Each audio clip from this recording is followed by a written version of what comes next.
اب دیکھیں اوپر ہم نے پورے ایک مضمون پڑھا ہے، تو اب اسی پہ ایک سوال ہم سے کیا گیا، تو اس کا جواب ہے اذا مرض احد من زملائی، میرے دوست، ٹھیک ہے، کیونکہ سوال جواب ہو رہا ہے نا، یعنی ایک مخاطب ہے بات کرنے والا اور ایک اس کو جواب دینے والا جو کہ حاضر ہے اس مجلس میں۔ اب سوال تھا کہ بھئی آپ کیا کریں گے جب کوئی آپ کا دوست بیمار ہوگا، تو اس کا جواب ہے کہ جب میرے ساتھیوں میں سے کوئی دوست بیمار ہو جائے گا تو میں اس کی عیادت کروں گا، اور اس میں کیونکہ ہم سنت کو سامنے رکھ کے یہ عمل کرتے ہیں تو سنت کا بھی ثواب، اور ایک انسانیت کے ناطے بھی ہمیں ایک دوسرے کی خوشی، غمی، بیماری، صحت اس میں شریک رہنا چاہیے، اس سے معاشرے مضبوط ہوتے ہیں۔ اذا دعاک جارک الی الطعام فہل تقبل دعوتہ، جب تمہارا پڑوسی تمہیں کھانے پر بلائے تو کیا تم اس کی دعوت قبول کرو گے؟ جار پڑوسی کو کہتے ہیں، تو اس کا جواب ہے نعم اقبل دعوت جاری اذا دعانی الی الطعام، جی ہاں میں اپنے پڑوسی کی دعوت قبول کروں گا جب وہ مجھے کھانے کے لیے بلائے گا۔ هل تساعد اہلک عندما تکون فی البیت، کیا تم اپنے گھر والوں کا ہاتھ بٹاتے ہو جب تم گھر میں ہو؟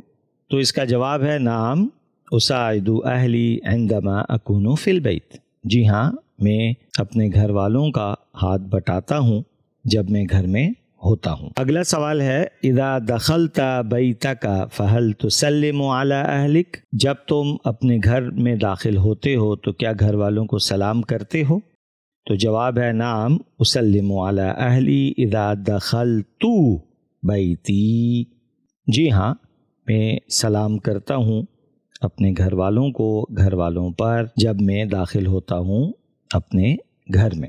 هل تحیی زملاءک عندما تدخل الغرفۃ، کیا تم کمرے میں داخل ہوتے ہوئے اپنے ساتھیوں کو سلام کرتے ہو؟ اب اس کو اگر ہم لفظی اس کا معنی بہت ٹھیٹھ ترجمہ کریں، تم سلام کرتے ہو اپنے دوستوں کو جب تم داخل ہوتے ہو کمرے میں، تو میں کئی ترجمے محاوروں کے بھی استعمال کر رہا ہوتا ہوں، تو یہ ذرا ذہن میں رکھیے گا۔ اس کا جواب ہے نعم احیی زملائی عندما ادخل الغرفۃ، جی ہاں میں سلام کرتا ہوں اپنے دوستوں کو، زملائی ہے، جب میں داخل ہوتا ہوں کمرے میں۔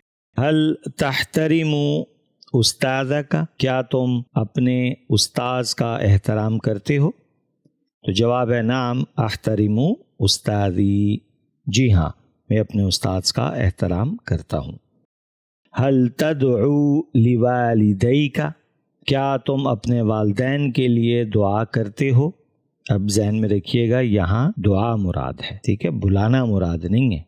نعم ادعو لوالدی، جی ہاں میں اپنے والدین کے لیے دعا کرتا ہوں۔ هل تحب اخوانک، کیا تم اپنے بھائیوں سے محبت کرتے ہو؟ نعم احب اخوانی، جی ہاں میں اپنے بھائیوں سے محبت کرتا ہوں۔ هل تنفق مالک فی اعمال الخیر، کیا تم بھلائی کے کاموں میں اپنا مال خرچ کرتے ہو؟ تنفق یہ خرچ کرنے کے معنی میں ہے۔ نعم انفق، اب یہ دیکھیں یہاں کون سا صیغہ آ گیا؟ واحد متکلم کا۔ نعم انفق مالی، یا آپ نے اپنی طرف کر دیا اس شے کو، فی اعمال الخیر نیکی کے کاموں میں، جی ہاں میں خرچ کرتا ہوں مال۔ هل تطعم المساکین والفقراء، کیا تم مساکین، فقراء، غریبوں کو کھانا کھلاتے ہو؟ نعم اطعم المساکین والفقراء، جی ہاں میں غریب مسکینوں کو کھانا کھلاتا ہوں۔ تو الحمدللہ سبق کا یہ حصہ مکمل ہو گیا۔ اس کے بعد ہم دیکھتے ہیں تمرین کو۔ پہلے حصے میں ہم سے تقاضا کیا جاتا ہے کہ فعل مضارع جو آپ نے ابھی پڑھے وہ سارے بیان کریں، تو میں چند مثال کے طور پہ بتا دیتا ہوں، باقی آپ خود بھی تلاش کریں۔ یعودو ہے، یتبعو، یجیبو، یساعدو، یمرو، یسلمو، تسلمو ہو جائے تو وہ بھی ہو جائے گا، اسی طریقے سے ادخلو ہو جائے تو وہ بھی ہو جائے گا، ٹھیک ہے نا۔ تو یہ جتنے بھی مضارع کے ہیں ان سب کو آپ نے نشان لگا دینا ہے یا کسی کاپی میں نوٹ کر لینا ہے۔ اسی طریقے سے دوسرا آپ کو کہا گیا کہ جی فعل ماضی اس کے اندر آپ نے تلاش کرنا ہے. تو جس طرح بھی ہم نے سوال جواب میں اگر آپ دیکھیں تو اس کے اندر جو ہمارے سامنے سوال ہے عادہ ہے، ٹھیک ہے، طبیعہ ہے، اجابہ ہے، ساعدہ ہے، اسی طریقے سے مریضہ ہے، دعا کا ہے، دعا ہو گیا نا بلانا، اسی طریقے سے قبیلہ ہو گیا، داخلہ ہو گیا، وغیرہ وغیرہ. تو یہ باقی بھی جو ماضی کے ہیں وہ آپ نے اس طریقے سے تلاش کرنے ہیں، اور اس کی سب سے بڑی پہچان یہ ہوگی کہ اس فعل سے پہلے یا، تا، الحمزہ، یہ والے الفاظ آپ کو، یہ والے حروف نہیں ملیں گے. تیسرا ہدف ہے اعرب الجملۃ التالیہ. اب آپ نے اس کی تعریف کرنی ہے، اس کے اعراب بتانے ہیں. کان النبی صلی اللہ علیہ وسلم یعود المریضہ، یہ جو ہے ایک جملہ فعلیہ ہے. در حقیقت کانا آیا ہے تو لازمی سی بات ہے کانا اپنی خبر کو طلب کرتا ہے. کانا جو ہے اس کا ایک اسم بھی ہوتا ہے. تو اسی نظر سے اگر آپ دیکھیں اس جملے کو، جیسے کانا فعل ناقص ہے، النبی جملہ معترضہ، اس میں کانا مرفوع ہوتا ہے، لہٰذا وہ اصول ذہن میں رکھنا ہے. یعودو ایک عمل ہے، لہٰذا یہ فعل مضارع ہے، اور یعودو ہے تو یہ مضارع مرفوع ہے. مریض جو ہے وہ مفعول بہ ہے، اور مفعول بہ کیا ہوتا ہے؟ منصوب ہوتا ہے. اب یعودو جو فعل ہے وہ اپنے فاعل یعنی مفعول بہ جو ہے اس کا، مریض جو تھا، اس سے مل کر یہ در حقیقت خبر بن گئی. آپ صلی اللہ علیہ وسلم کیا کرتے تھے؟ آپ صلی اللہ علیہ وسلم مریضوں کی بیمار پرسی فرماتے تھے، تو ہمیں خبر مل گئی. تو اگر آپ اس کو دیکھیں تو فعل ناقص جو ہے وہ کانا فعل ناقص ہو گیا، اور النبی جو ہے یہ اس میں کانا ہے جو کہ جملہ معترضہ بھی ہے. یعودو فعل مضارع مرفوع ہے، اور مریض جو ہے وہ مفعول بھی ہے. بھئی جس کی زیارت کی گئی، ٹھیک ہے نا، بیمار پرسی کے لیے تو جس کی جاتی ہے وہ مریض ہوتا ہے، یعنی وہ مفعول بھی ہوتا ہے، اور مفعول بھی منصوب ہوتا ہے. تو یعودو تو فعل ہے، یہ اپنے فاعل و مفعول بھی سے مل کر کانا کی خبر بن گیا. اور کانا اپنے اسم یعنی جو النبی اس کا اسم تھا اس کے، اور یعودو جو کہ فعل کی خبر تھی اس سے مل کے یہ جملہ فعلیہ بن گیا. اسی طریقے سے ہم نے جو باقی دو ہیں، وکانا یجیب دعوت المملوکی، اب اس میں واو سے اضافہ ہو رہا ہے تو یہ حرف عطف ہے. پھر کانا فعل ناقص آ گیا، یجیب فعل مضارع ہے اور مرفوع ہے، دعوت منصوب ہے. دعوت، اب جملے کو اگر آپ دیکھیں تو دعوت المملوکی، غلاموں کی دعوت کی آ گیا نا، کا کی کو، تو یہ مضاف مضاف الیہ والی چیز چھڑ گئی یہاں، تو آپ نے اس چیز کو بھی ذہن میں رکھنا ہے. تو دعویٰ منصوب بھی ہے اور مضاف بھی ہے، اور مملوک جو ہے یہ مجرور ہے، مضاف الیہ ہے، لہذا مضاف الیہ سے مل کر مفعول بھی بن گیا. اور یجیبو فعل اپنے فاعل اور مفعول سے مل کر کانا کی خبر بن گیا، اور کانا اپنے اسم اور خبر سے مل کر جملہ فعلیہ ہوا. اس کی مثال بالکل ایسی ہوتی ہے جس طریقے سے ہم مختلف پیکج بنا رہے ہوتے ہیں کہ چیزوں کو ہم جوڑ دیتے ہیں آپس میں. تو در حقیقت اس کا فائدہ ہمیں یہ ہو رہا ہوتا ہے کہ ہمیں زیر زبر میں فرق معلوم ہو رہا ہوتا ہے، ہمیں ترجمے میں مدد مل رہی ہوتی ہے، ہمیں پتہ ہوتا ہے کہ اس کی حرکت کیا ہوگی، ہمیں یہ معلوم ہوتا ہے کہ یہ کسی جملے میں خبر بات بن رہی ہے، خبر کا حصہ کون سا ہے. تو یہ بیسیکلی اس کا ایک آپریشن ہوتا ہے جو کہ مستقل ہمیں نحو اور صرف میں یہی چیز پڑھائی بھی جاتی ہے. اگلی عبارت ہے وَكَانَ يُسَاعِدُ أَهْلَهُ. اب دیکھیں پھر یہاں وہی واو آ گئی، تو ہم نے بھی پڑھا تھا واو جو ہے وہ حرف عطف ہے، کانا فعل ناقص ہے، یساعد فعل مضارع ہے اور مرفوع ہے. ٹھیک، کیونکہ یہ چیز ریپیٹ ہو رہی ہے، اس کو یاد کر لیں بھی، فعل مضارع مرفوع. اہل منصوب ہیں لیکن یہ مضاف ہے، اور اس کے آگے پھر ہا آ گئی ہے، ٹھیک ہے، جو کہ مجرور ہے، محلاً مضاف الیہ ہو گئی ہے. سو مضاف الیہ سے مل کر مفعول بھی بنا. یساعد اپنے فاعل اور مفعول بھی سے مل کر کانا کی خبر بن گیا، اور کانا جو ہے وہ اپنے اسم اور خبر سے مل کر جملہ فعلیہ ہو گیا. تو الحمدللہ یہ بھی ہم نے ایک چیز حل کر دی. اس کے بعد ہے جی انشاء ہے.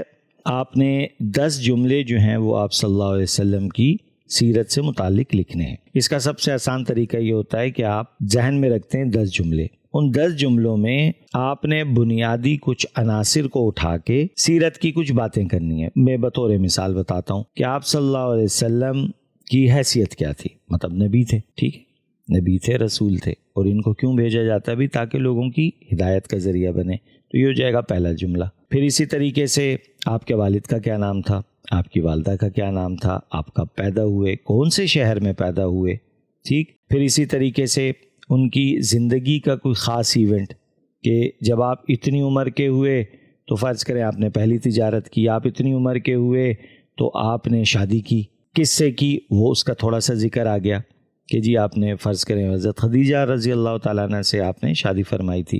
پھر آپ تجارت میں مصروف ہوئے تھے. پھر اسی طریقے سے آپ کی زندگی میں ایک اور کیا چیز آئی، جب آپ 40 کے ہو گئے تو آپ یہ بھی لکھ سکتے ہیں کہ آپ جو ہے وہ صادق اور امین کہلائے اپنے معاشرے میں.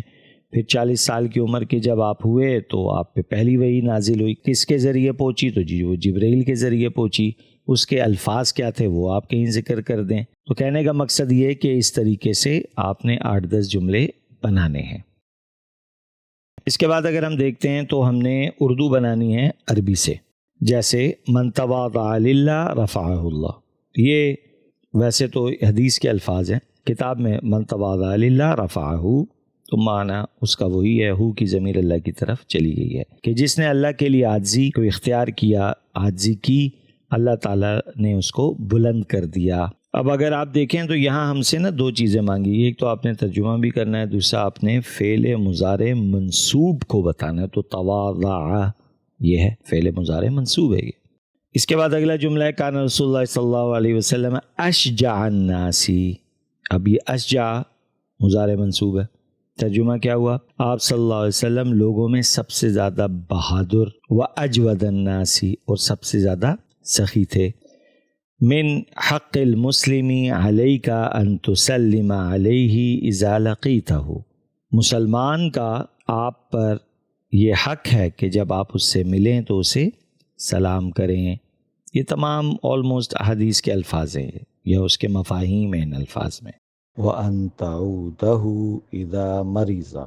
تو جب وہ بیمار ہو جائے تو اس کی عیادت کریں، یہ بھی اس کے حقوق میں سے ہے. وَأَن تُشَمِّتَهُ إِذَا عَطَسَ.